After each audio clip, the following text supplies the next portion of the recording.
तीन कंजूस थे गांव में, सबसे बड़े कंजूस तीनों ने, गांव वालों ने कहा कुछ खर्चा किया करो। तीनों ने कहा गांव वाले कह रहे हैं चलो खर्चा करते हैं। क्या खरीदें?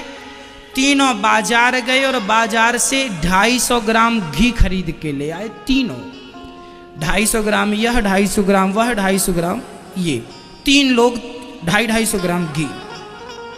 चलो अब खाएंगे घी। हमें ये लोग कंजूस कहते हैं, हम भी बताएंगे साहब कंजूस नहीं है, घी खाते हैं। तीनों घी खा रहे हैं। 1 महीने बाद तीनों मित्र फिर मिले तो तीनों ने बात की, क्यों जी तुम्हारा घी कैसा है? एक ने कहा बस जरा सा बचा है, थोड़ा सा बचा है। दूसरे ने कहा राम राम कितना खर्चीला हाथ है तुम्हारा, सारा खा गए, इतना सा बचा। तो उसने कहा तुम्हारा कितना बचा? अरे हमारा तो अभी बहुत है। तो ये बताओ कि तुम खाते कैसे हो?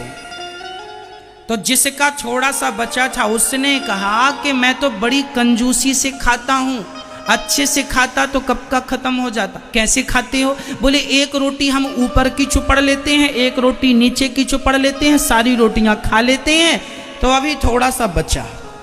तो तुम्हारा कितना बचा है? अरे हमारा तो अभी बहुत बचा है। बोले तुम कैसे खाते हो? बोले हम सारी रोटियों को रख लेते हैं और सिलने वाला धागा होता ना, धागे को हम घी में डुबाते हैं और नीचे से ऊपर तक धागे से सारी रोटियों में घी लगा देते हैं, सारी रोटियां चुपड़ जाती हैं।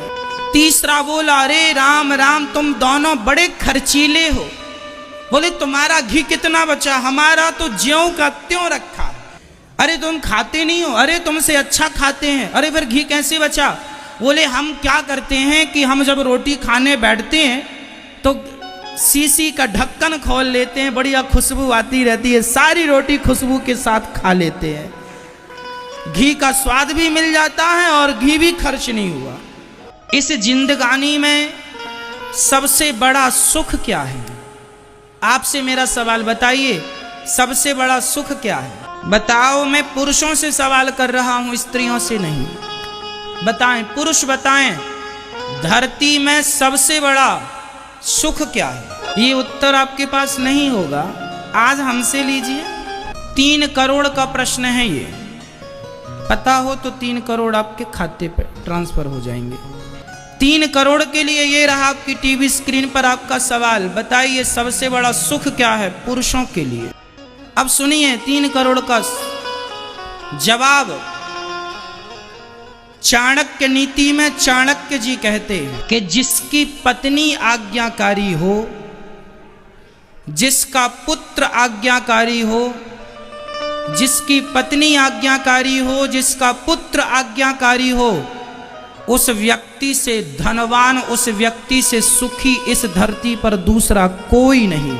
इस संसार में सबसे सुखी व्यक्ति वही है जिसकी पत्नी आज्ञाकारी हो और पुत्र आज्ञाकारी हो।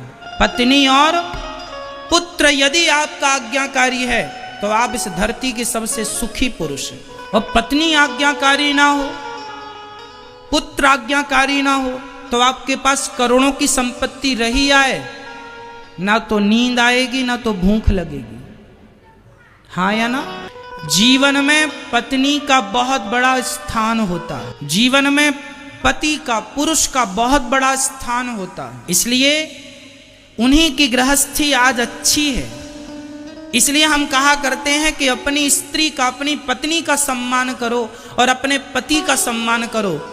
जो स्त्री अपने पति का सम्मान करती है, जो पुरुष अपनी स्त्री का सम्मान करते हैं, जब आप एक दूसरे का आदर और सम्मान करेंगे तो आप एक दूसरे से सुख पाएंगे और आप सुखी रहेंगे। आप चिंता में नहीं रहेंगे, आप सदा खुश रहेंगे। और फिर जब आप एक दूसरे में समर्पित हैं तो निश्चित ही आपकी संतान भी समर्पित ही होगी, अच्छी होगी।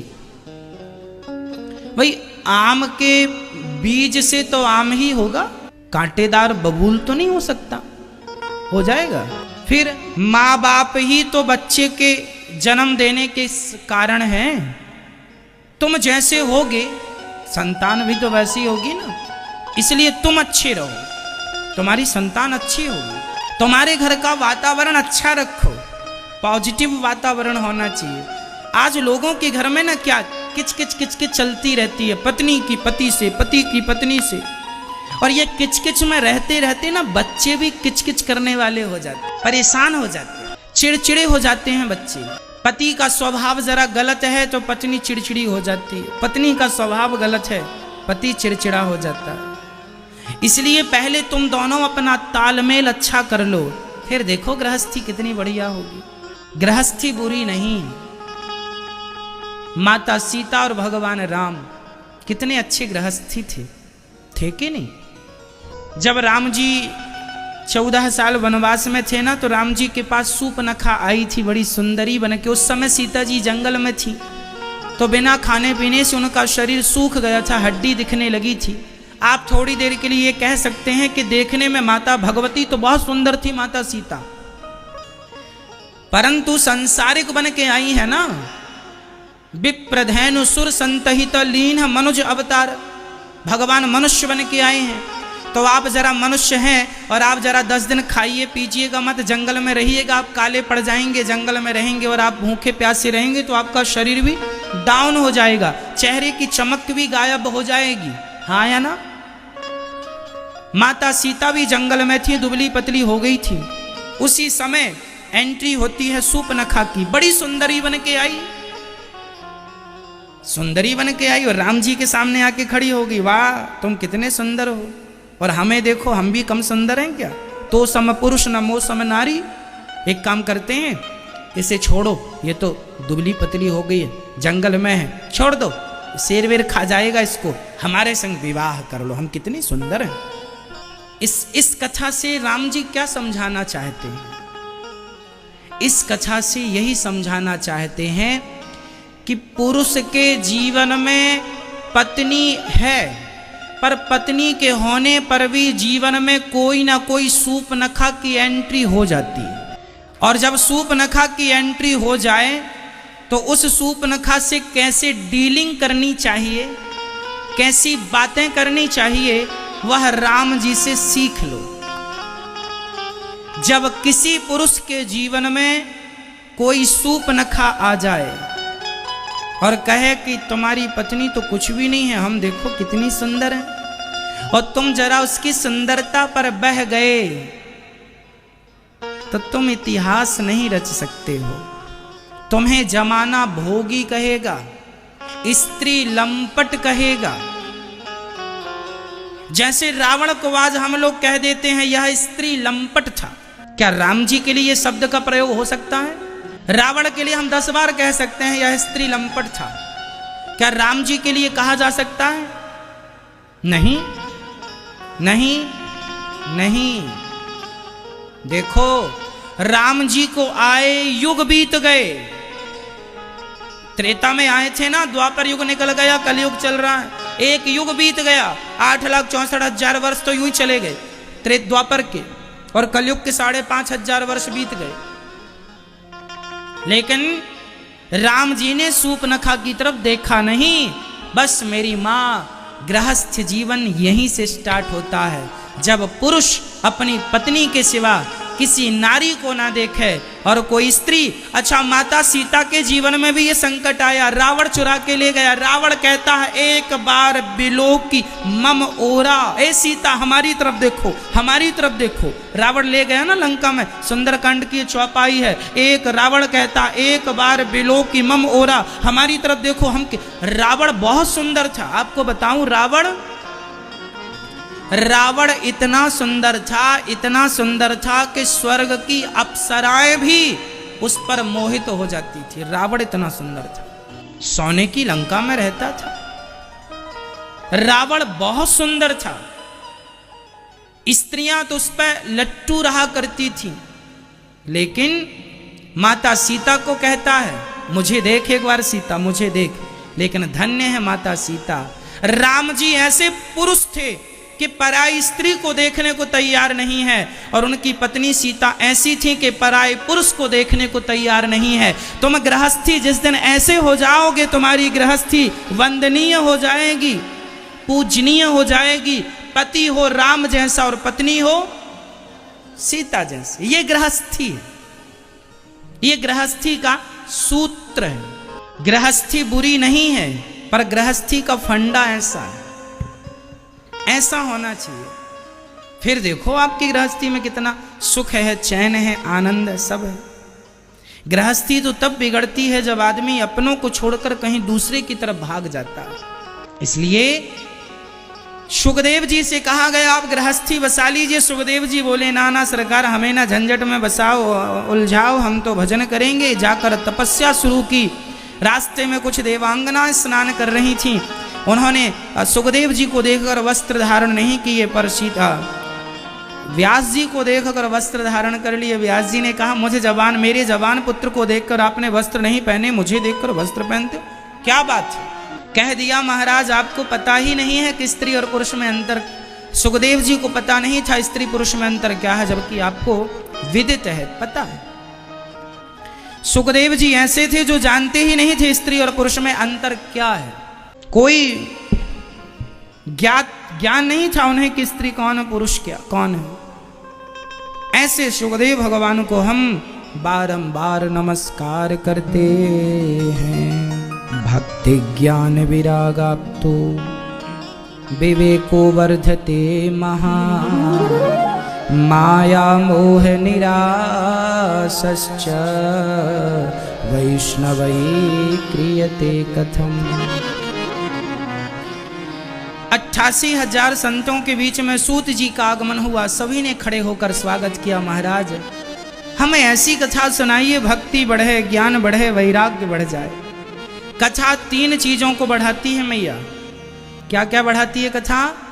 भक्ति, ज्ञान, वैराग्य। यदि भक्ति को बढ़ाना है तो क्या करना पड़ेगा? कथा सुनना पड़ेगा। ज्ञान को बढ़ाना है क्या करना पड़ेगा? अच्छा ये बताओ, आप अभी यहां बैठे हो और कथा सुन रहे हो, तो कथा सुनने में आपका क्या क्या बढ़ रहा है, जरा हमें बताओ। आपकी भक्ति बढ़ रही है कि नहीं? आप भगवान की तरफ अटैचमेंट आपका बढ़ रहा है कि नहीं? हाँ? कथा सुनते रहिए, पता ही नहीं चलेगा कि आप कब भगवान के भक्त हो गए। कथा सुनते रहिए, पता ही नहीं चलेगा कि आप कब ज्ञानी हो गए। पता ही नहीं चलेगा कि आपका संसार से मोह समाप्त हो गया। भक्ति, ज्ञान, वैराग्य तीनों को पुष्ट करने वाली भगवान की कथा है। इसलिए कथा सुनने वाला सब प्रकार से संपन्न होता है। भक्ति, ज्ञान, विरागाप्तो विवेको वर्धते महा माया मोह निरासश्च वैष्णवै क्रियते कथम। अब हम आपको ऐसी कथा सुनाते हैं, भक्ति ज्ञान बढ़ेगा। सूत जी ने लगे हाथ यह भी कह दिया सौनक जी ने कि कृष्ण प्राप्ति करम शाश्वत साधनम तद्वदाधुना। हमें ऐसी कथा सुनाना कि कृष्ण की प्राप्ति हो ही जाए। मैं आपको बताऊं भक्तों, संसार के हर साधन में शायद संदेह रह जाए कि भगवान मिलेंगे कि नहीं, मिलेंगे कि नहीं, पर भागवत श्रवण करने के बाद संदेह नहीं, केवल आप विश्वास रखिएगा। भागवत श्रवण करने वाले को भगवान मिलेंगे कि नहीं? नहीं, मिलेंगे ही, मिलेंगे ही, मिलेंगे ही। यह भागवत भगवान से जोड़ने का एकमात्र इस कलिकाल में साधन है। इसलिए व्यास जी ने 18वां पुराण भागवत जी को लिखा, इसलिए कि भागवत सर्वगुण संपन्न है। 10 लक्षण हैं भागवत जी के। यत्र सर्गो विसर्गश्च स्थानम पोषण मूतया मनवंतरे शानुकथा निरोधो मुक्तिराश्रय। हर ग्रंथ में या तो 7 लक्षण है या तो 6 लक्षण है। एक भागवत जी 18 पुराणों में एक भागवत ही ऐसी हैं जिनमें पूरे के पूरे 10 लक्षण भागवत जी में पाए जाते हैं। टोटल 10 लक्षण होते हैं और 10 भागवत जी में। इसलिए भागवत को पुराण नहीं कहा जाता, भागवत को महापुराण कहा जाता है। श्रीमद् भागवत महा, सबको पुराण कहा जाता है। अग्नि पुराण, ब्रह्म वैवर्त पुराण, शिव पुराण, है ना, सबको पुराण कहा जाता है, ब्रह्म पुराण, हरिवंश पुराण, सबको ब्रह्मांड पुराण, सबको पुराण कहा जाता है। पर भागवत जी को क्या कहा जाता है? श्रीमद् भागवत महापुराण। महापुराण है ये। क्यों महापुराण है ये? क्योंकि इनमें 10 लक्षणों का वर्णन है और भगवान की दिव्य दिव्य लीलाएं हैं। हर पुराण में या तो ज्ञान की चर्चा है या तो वैराग्य की चर्चा है, पर भागवत इसलिए सर्वश्रेष्ठ है क्योंकि भागवत में सबसे ज्यादा भक्ति की चर्चा है। केवल भक्ति, केवल भक्ति। भागवत यह कहती है कि यदि आदमी के पास, व्यक्ति के पास ज्ञान ना हो कोई बात नहीं, वैराग्य ना हो कोई बात नहीं, पर भक्ति हो गई तो उसका उद्धार हो जाएगा। इसका सबसे बड़ा प्रमाण धुंध अजामिल है। अजामिल मरते समय भी अपने पुत्र से इतना चिपका हुआ था कि मरते समय भी उसने आवाज किससे लगाई? पुत्र को, बेटा नारायण, बेटा नारायण। पर नारायण नाम भगवान का था, इसलिए अजामिल की मुक्ति हो। आप अपने बेटे से भी चिपके रहो, तुम्हारी मोह ममता ना छूटे, पर यदि बेटे के नाम में भी भगवान का नाम है तो भी कल्याण हो जाएगा। इसलिए बच्चों के नाम भगवान के नाम पर ही आधारित होने चाहिए।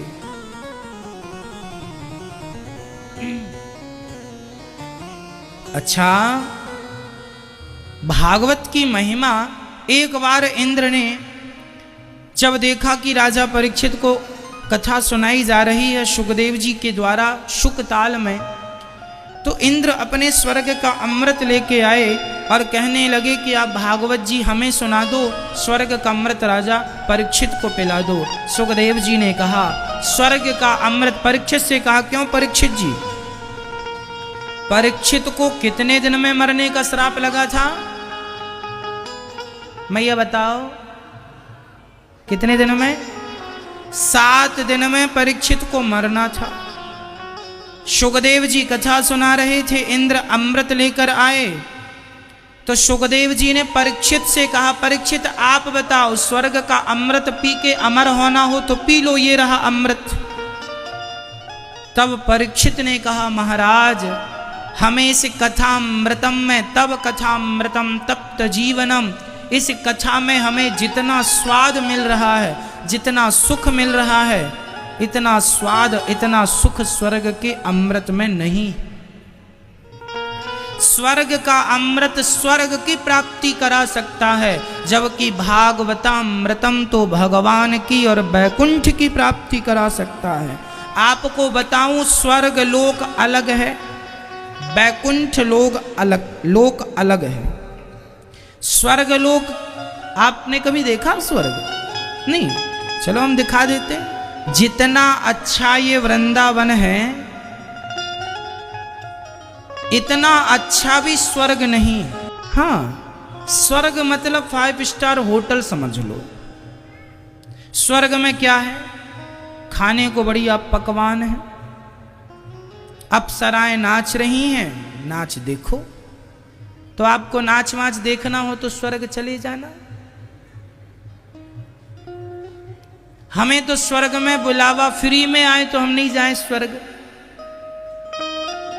हाँ, आप लोग अपने पिताजी के सामने लिखवा लेते हैं स्वर्गीय, ना स्वर्गीय और गी ना लिखवाया करो। अरे भेजना ही है तो बड़ी जगह भेजो। बैकुंठवासी, साकेतवासी, गौलोकवासी लिखवाओ, बैकुंठवासी, साकेत, स्वर्गवासी। स्वर्ग तो ये बगल मेरा। स्वर्ग में तो इंद्र रहते हैं और इंद्र किसी को रहने नहीं देते ज्यादा दिन। इंद्र अमृत पिलाते हैं, कैसे पिलाते पिलाते नहीं, सुंघाते रहते हैं बस।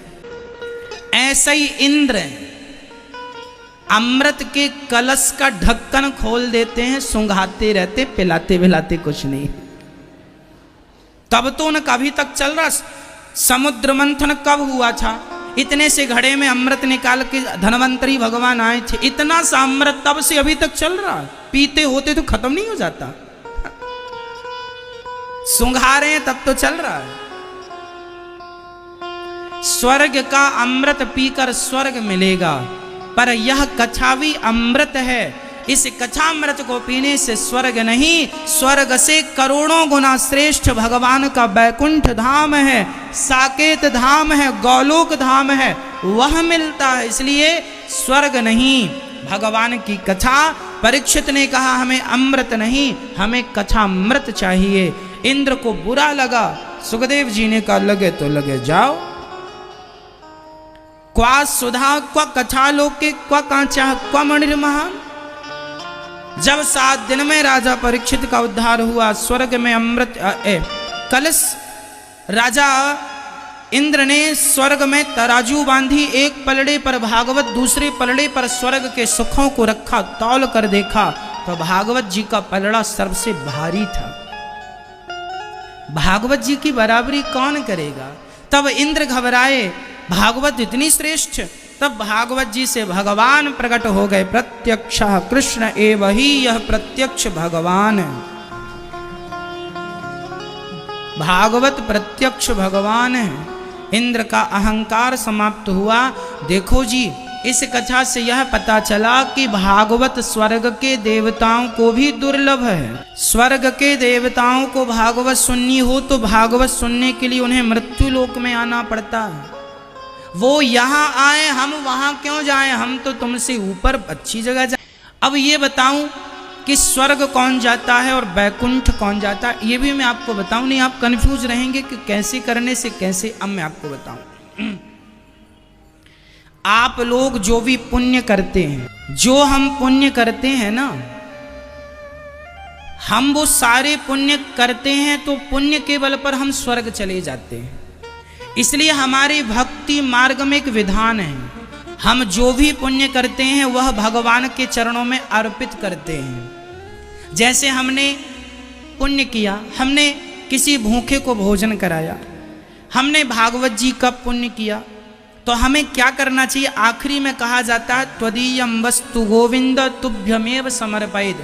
हे प्रभु, हमसे जो भी पुण्य हुआ है हम उस पुण्य को आपके श्री चरणों में समर्पित करते हैं। जब आप इतना कह देते हैं तो आपका पुण्य भगवान के पास चला गया, फिर आप बैकुंठ जाएंगे। और यदि आपने अपना पुण्य अपने पास रखा, ये नहीं कहा कि प्रभु हम अपना पुण्य आपके श्री चरणों में समर्पित करते हैं, तो जो पुण्य आपका था वह पुण्य आपको स्वर्ग ले जाता है। पुण्य कहाँ ले जाता है? स्वर्ग। और आप स्वर्ग जाके स्वर्ग का आनंद लीजिएगा, है ना। और यदि आप यह कह देते हैं कि प्रभु हमसे जो भी पुण्य हुआ वह हम आपके श्री चरणों में समर्पित करते हैं, और आखिरी में ये कह दो कि प्रभु हम अपने आप को आपके श्री चरणों में समर्पित करते हैं, तो समर्पण करने वाला भक्त फिर स्वर्ग नहीं जाता। वो कहाँ जाएगा? जोर से, वो कहाँ जाएगा? बैकुंठ। जो भगवान नारायण के उपासक हैं वह तो बैकुंठ जाएंगे, जो भगवान श्री कृष्ण के उपासक हैं वह गोलोक जाएंगे, और जो राम जी के उपासक हैं वह साकेत जाएंगे। मतलब मोहल्ला है, फेस 1, फेस 2, फेस 3, आपस में सब जुड़े हुए हैं। ये राम जी की भक्ति करके आए हैं तो राम जी के धाम साकेत। कृष्ण जी के भक्त कहाँ जाएंगे? गोलोक। और भगवान नारायण के उपासक कहाँ जाएंगे? जोर से, बैकुंठ। मतलब है सब बैकुंठ ही। बैकुंठ की धरती में मोहल्लों के नाम है, साकेत, गोलोक। आप किसी की भी भक्ति करो, राम जी की, कृष्ण जी की, नारायण की, सबको वहीं जाना है। अच्छा, कोई शिव जी की पूजा करे, ओम नमः शिवाय, ओम नमः शिवाय जपे, तो वो कहाँ जाएगा? वह शिवलोक जाएगा। वो कहाँ जाएगा? शिवलोक जाएगा। शिवलोक अलग है। जो नागों की पूजा करे वह नांगलोक।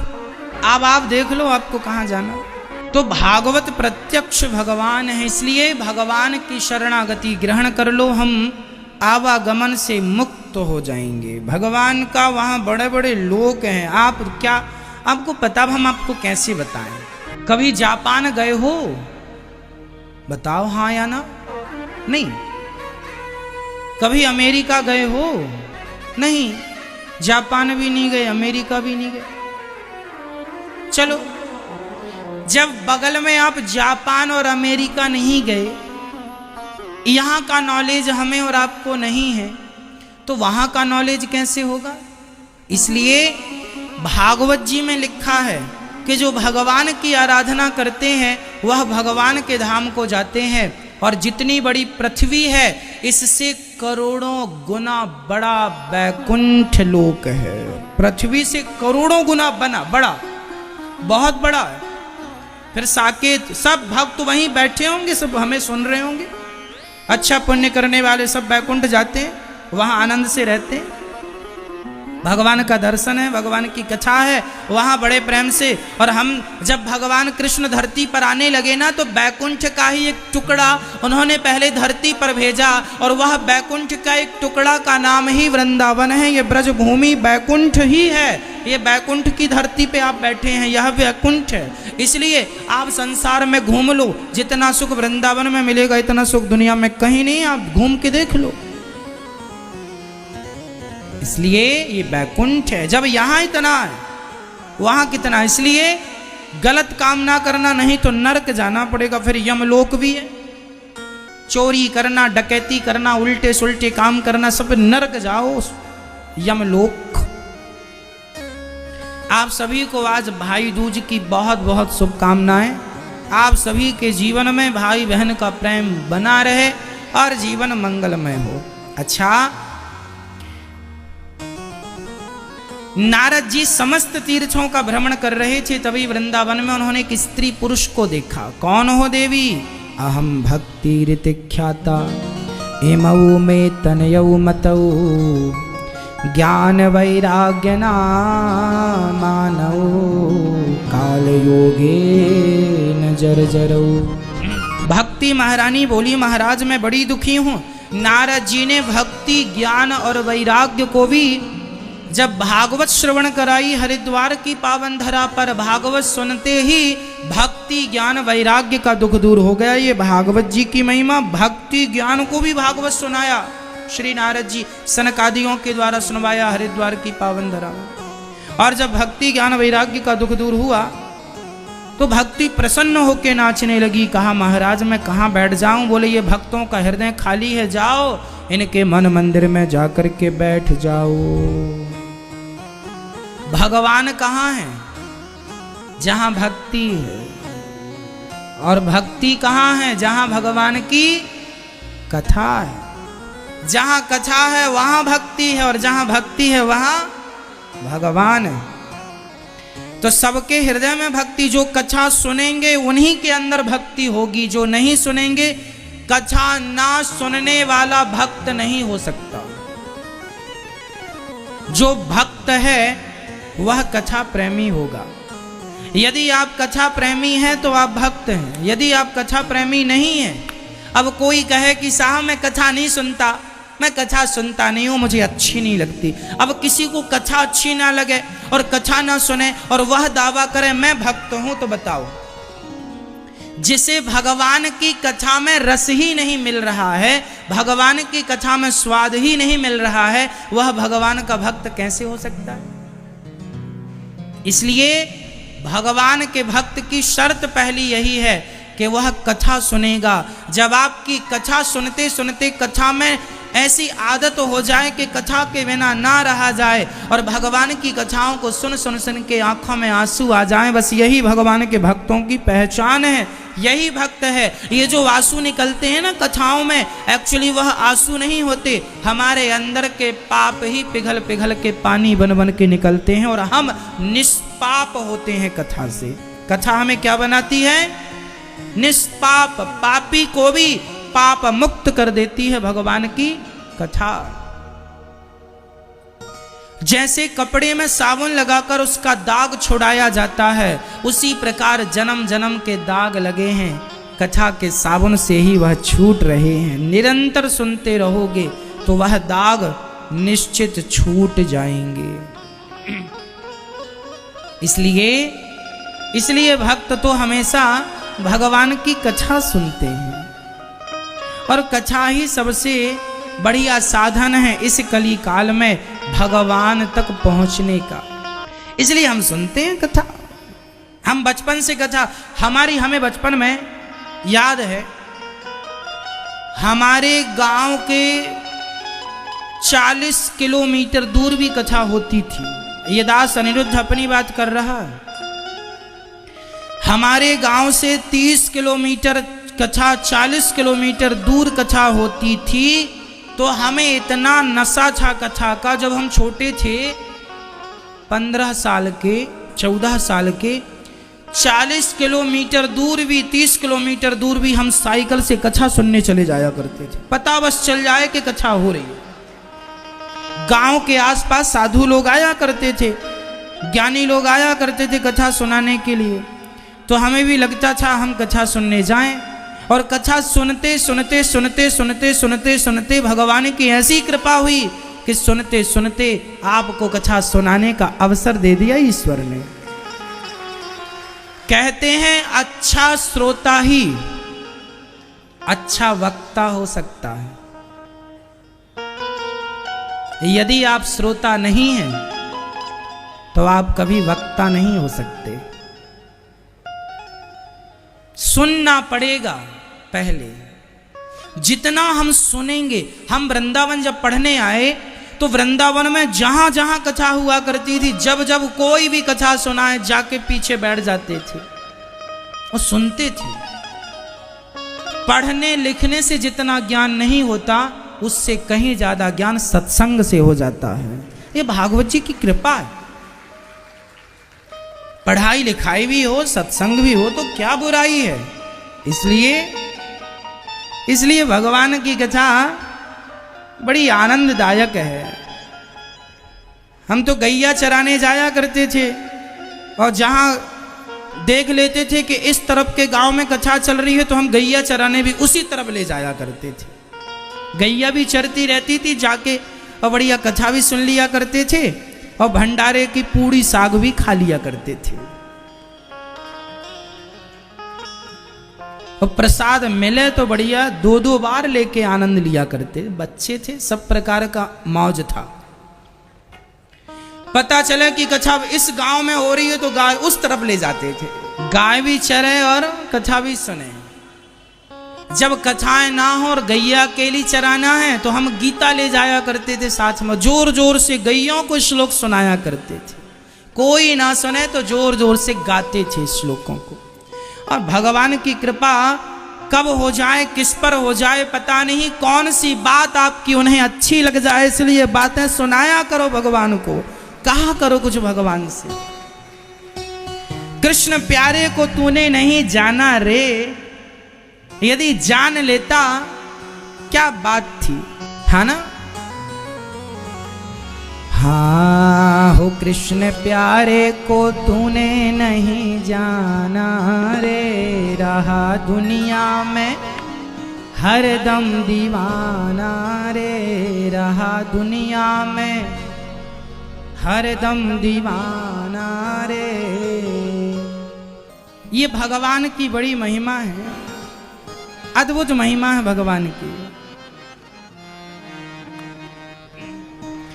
भक्ति महारानी का सारा कष्ट दूर हुआ, और भक्ति महारानी बड़े आनंद के साथ नाच गाकर रहने लगी। नारद जी ने सवाल किया, महाराज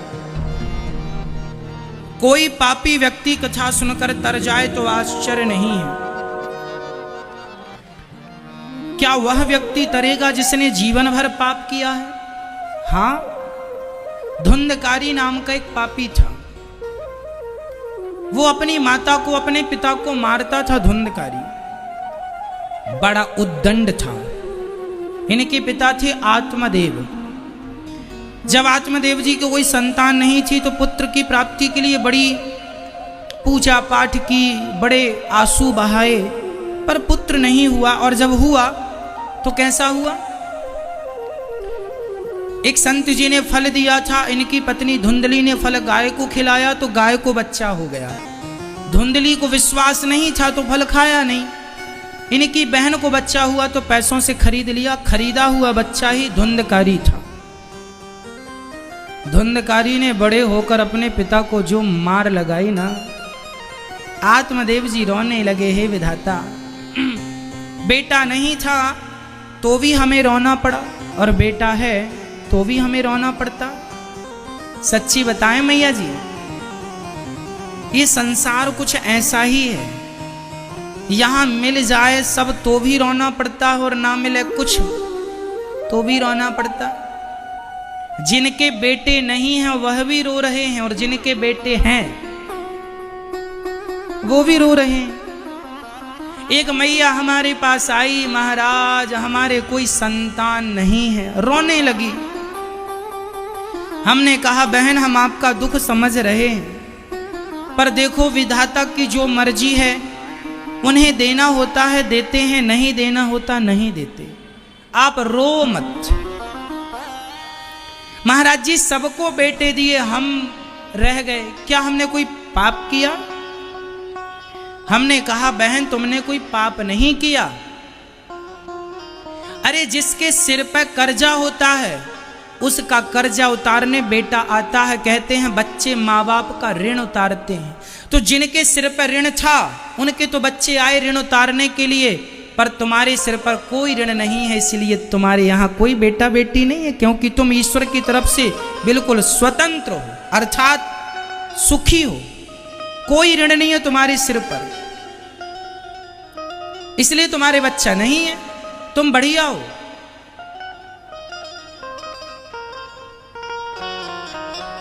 जिनके बेटे नहीं हैं वह रोते हैं कि बेटा हो जाए, बेटा हो जाए।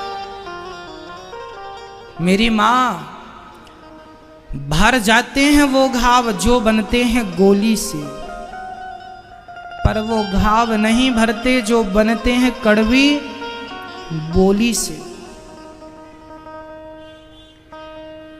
एक बार एक वृक्ष ने कुल्हाड़ी से कहा, अरे कुल्हाड़ी हमने तेरा क्या बिगाड़ा है, तू हम सारे वृक्षों को काटती रहती है, क्या बिगाड़ा है हमने तेरा, क्या दुश्मनी निभा रही है, सारे जंगलों को तुम कुल्हाड़ी ने काट दिया। तब कुल्हाड़ी ने कहा पेड़ से, अरे लकड़ी बहन मेरी औकात क्या है तुझे मैं काट सकूं, तेरे अपने ने मेरा सहयोग किया है। मेरे अपने ने कौन? देखना मैं तो जरा सी कुल्हाड़ी हूं, कुल्हाड़ी में लंबा सा। अरे लकड़ी के काटने का किस्सा ही ना होता यदि कुल्हाड़ी के पीछे लकड़ी का हिस्सा ना होता। लकड़ी बहन जंगलों को हमने नहीं, तेरे अपनों ने हमें साथ दिया है, इसलिए हम कुछ कर पा रही हैं। अपनों ने लूटा है हमें, गैरों में कहां दम था। हमारी कश्ती तो वहां डूबी जहां पानी कम था। क्या बताएं मैया, जिनके बेटे नहीं हैं उनका तो दुख केवल इस बात का है कि हमारे बेटे नहीं हैं, पर जिनके बेटे हैं उनका दुख तुमसे बड़ा दुख इसलिए है क्योंकि वह तो 9 माह पेट में रखती हैं, वह दुख जन्म देती हैं, वह दुख पालने के लिए उनको कष्ट उठाना पड़ता है, वह दुख सारा कष्ट झेल कर बड़ा करती हैं, वह दुख। और जब सुख के दिन आते हैं, बच्चों की 2 रोटी के दिन आते हैं, तो बच्चे माँ को हाथ पकड़ के घर से निकाल देते हैं। इस दुख का तो आप अंदाजा भी नहीं लगा सकते कि वो दुख कितना बड़ा होता होगा। तुम्हारा दुख तो एक सीमित है कि बेटा नहीं है, बस ये दुख है, पर उनका दुख कि बेटा तो है, 1 नहीं 2 नहीं 3 नहीं 4 नहीं 5 नहीं 6 नहीं 7 बेटे, पर 7 बेटों के होने पर भी किसी बेटे के पास माँ के नाम की 1 पीस मिठाई नहीं है। किसी एक बेटे को देखो, दीपावली आई, इस दीपावली में लोग दुश्मन को गले लगाते हैं, लेकिन उन बेटों को अपनी माँ की याद नहीं आई। धुंधकारी ने अपनी माँ को अपने पिता को सताया। पिताजी तो घर से निकल गए। गौकर्ण जी ने उन्हें उपदेश दिया, देहे स्थिमांस रुधिरे भीमतिं त्यजत्वम् जाया सुतादिषु सदा ममतां विमुञ्च पश्यानिशं जगदिदं क्षणभङ्गनिष्ठं वैराग्यरागिरसिको भवभक्तिनिष्ठः। जब गौकर्ण जी ने उन्हें समझाया तब उनका आत्मबल बढ़ा। उन्होंने कहा, देहस्थीमांश शरीर हड्डी मांस 7 धातुओं से बना हुआ है और साच क्या जाएगा, धर्मम भजस्व सततम त्यज लोक धर्मा। ये लौकिक धर्मों को छोड़ दो और सेवा कथा रसमहो नितराम पिबत्वम। जीवन का सार क्या है, सेवा कथा।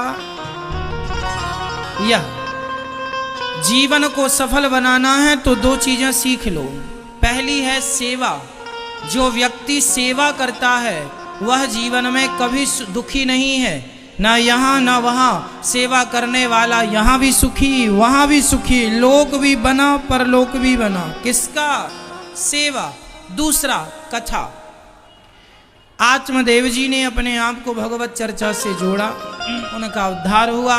धुंधकारी ने माँ को मारा, माँ कुएं में कूद कर मर गई। 5 वैश्याओं को धुंधकारी ने रखा, 5 ने जलते हुए अंगार मुंह में डाल दिए। धुंधकारी की मृत्यु हुई। पर धुंधकारी अपनी माँ और अपने पिता को सताने के कारण वह प्रेत बन गया। धुंधकारी जब प्रेत बना, उसकी मुक्ति का देखो। जो आदमी अपनी माँ को अपने पिता को सताता है वह प्रेत बनता है। यदि आप अपनी माँ को घर से निकालेंगे तो आप मरने के बाद प्रेत बनेंगे। कहो तो स्टाम्प पे लिख के साइन कर दें हम, तुम्हारा उद्धार हो ही नहीं सकता। करोड़ों जन्मों के लिए तुम्हें नरक की यातनाएं भोगनी पड़ेंगी और नरक के साथ साथ भूत प्रेत बन के भटकना पड़ेगा। धुंधकारी प्रेत क्यों बना? क्योंकि अपनी माँ को मार के घर से निकाल दिया। और आज बच्चे अपनी माँ को घर से निकाल रहे हैं तो इनकी सदगति हो जाएगी?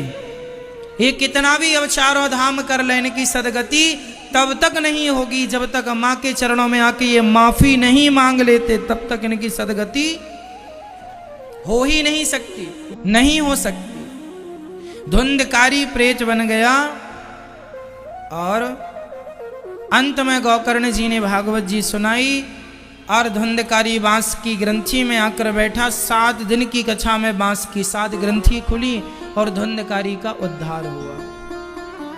भगवान के देखो, धुंधकारी तो साधनहीन था, लेकिन जब धुंधकारी ने प्रेत बनकर भागवत जी का आश्रय लिया तो भागवत श्रवण करने वाले धुंधकारी जैसे प्रेत आत्मा का भी भागवत जी ने उद्धार कर दिया।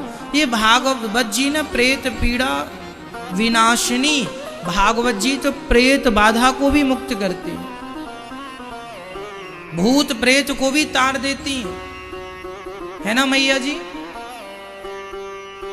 इसलिए बस भागवत सुन लो।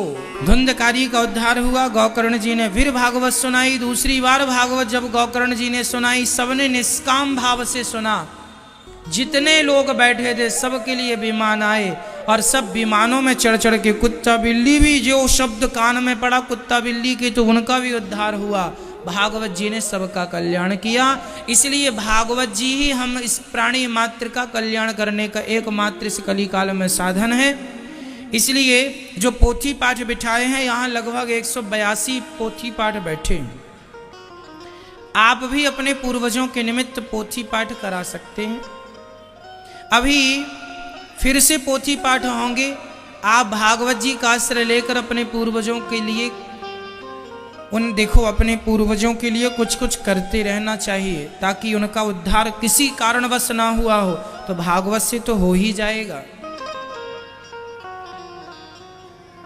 अभी 14 तारीख से फिर भागवत जी की पोथी पाठ हैं। आप अपने पूर्वजों के निमित्त बिठा सकते हैं। धुंधकारी जैसा पापी तरा है तो निश्चित हमारे पूर्वज भी तर जाएंगे यदि किसी कारणवश उनकी मुक्ति नहीं हुई तो। अब भागवत जी श्रोता भगवान ने आकर गोकर्ण जी को हृदय से लगाया और श्रोता वक्ता का निरूपण नारद जी को सनकादियों ने कराया। विरक्तो वैष्णवो विप्रो वेद शास्त्र विशुद्धिकृत दृष्टांत कुशलो धीरो वक्ता कार्योति निष्प्रहा। वक्ता कैसा हो? विरक्त, आसक्त नहीं, वैष्णव भगवान का भक्त। विरक्तो वैष्णवो विप्रो, ब्राह्मण होना चाहिए वक्ता। इसलिए ब्राह्मण ही हो। सबके अपने अपने अधिकार हैं। आज हमारे देश में बेरोजगारी ज्यादा है, पहले बेरोजगारी बिल्कुल नहीं थी, क्योंकि पहले सबके काम बटे थे। ब्राह्मण का काम था पूजा करना, पूजा कराना, यज्ञ करना, यज्ञ कराना, दान लेना, दान देना। क्षत्रिय का काम था अपना सेवा करना देश की। क्षत्रियों का अपना काम था। जमींदार हुआ करते थे, खेती बाड़ी थी, खेती करो। वैश्य का अपना बिजनेस व्यापार का काम था। शूद्रों का अपना काम था, कोई लोहार है तो लोहे का काम, कुम्हार है तो मिट्टी का काम। मतलब जन्म से ही सबके सामने रोजगार था कि हमें ये करना है। पर हुआ क्या, आगे चल के सबके काम लोगों ने हड़प लिए। अब दूसरों का काम दूसरे करने लग गए, है ना जी। इसलिए बेरोजगारी छा गई। अपने अपने काम में अब स्थित रहते तो काम बढ़िया होता। अब मोची का काम है जूता बेचना, तो अब बड़े बड़े लोग बाटा जूता बेच रहा है। कितनों का रोजगार छीन लिया बाटा ने, मोचियों का। क्यों जी?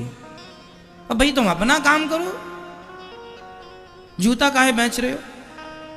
जिसका जो काम है वो काम वो करे तो बेरोजगारी नहीं होगी। बेरोजगारी तब बढ़ती है जब आपका काम हम करने लग जाए और हमारा काम आप करने लग जाए। इसलिए अपना अपना काम करो, व्यवस्थाएं अच्छी रहती। इसलिए ब्राह्मण का ही काम है, ब्राह्मण का ही कर्म है, ये ईश्वर की तरफ से आदेश है। कथा सुनाना, अनुष्ठान करना, ये ब्राह्मण का धर्म है, कर्म है, वही करे। इसलिए कथा सुनाने वाला वक्ता ब्राह्मण होना चाहिए। विरक्तो, ये मैंने ही भागवत जी में लिखा, विरक्तो वैष्णवो विप्रो, वेद शास्त्र का ज्ञानी हो और बड़े प्रेम से भगवान का भक्त हो, कथा सुनाने में, दृष्टांत देने में कुशल। श्रोता तीन प्रकार के, जो कथा सुने वो श्रोता, जो सो जाए वो सोता, बात करें श्रोता। अवर और प्रवर कोटि के श्रोता भी पाए जाते हैं। एक श्रोता होता है हंस की तरह, पानी और दूध मिला के रख दो, अच्छी अच्छी दूध पी लेगा। उसी प्रकार कुछ श्रोता होते हैं जो सार ग्रहण कर लेते हैं, असार तत्व छोड़ देते हैं। और कुछ श्रोता होते हैं जो सार छोड़ के असार ही ग्रहण करते हैं। आप अच्छे श्रोता बनिए, अच्छे श्रोता हैं। नारद जी के सामने भगवान प्रकट हो गए, नारद जी कीर्तन करने लगे, भगवान का पावन दर्शन सबको हुआ। और यही है भागवत जी का महात्म्य। आज पूज्य श्री अनिरुद्धाचार्य जी महाराज ने हम सभी लोगों को बहुत ही उत्तम एवं शिक्षाप्रद कथा सुनाई है। आशा करता हूँ कि इस शिक्षाप्रद कथा से हम सभी लोग कुछ न कुछ शिक्षा अवश्य ग्रहण करेंगे और अपने जीवन को सुखी और सात्विक बनाने का प्रयास करेंगे। मित्रों, अगर आपको यह शिक्षाप्रद कथा पसंद आई हो तो वीडियो को लाइक करें और अधिक से अधिक लोगों को शेयर भी करें, जिससे और भी लोग महाराज जी की इस शिक्षाप्रद कथा से शिक्षा लेकर अपने जीवन को सुखी बना सकें। मित्रों, अगर आपने अभी तक हमारे चैनल को सब्सक्राइब नहीं किया है तो हमारे चैनल को तुरंत सब्सक्राइब भी कर लें, जिससे आपको नोटिफिकेशन के माध्यम से महाराज जी के शिक्षाप्रद कथा तुरंत प्राप्त हो सकें। मित्रों, तो कल फिर किसी शिक्षाप्रद कथा के साथ आप लोगों के समक्ष प्रस्तुत होंगे। तब तक के लिए जय श्री राधे।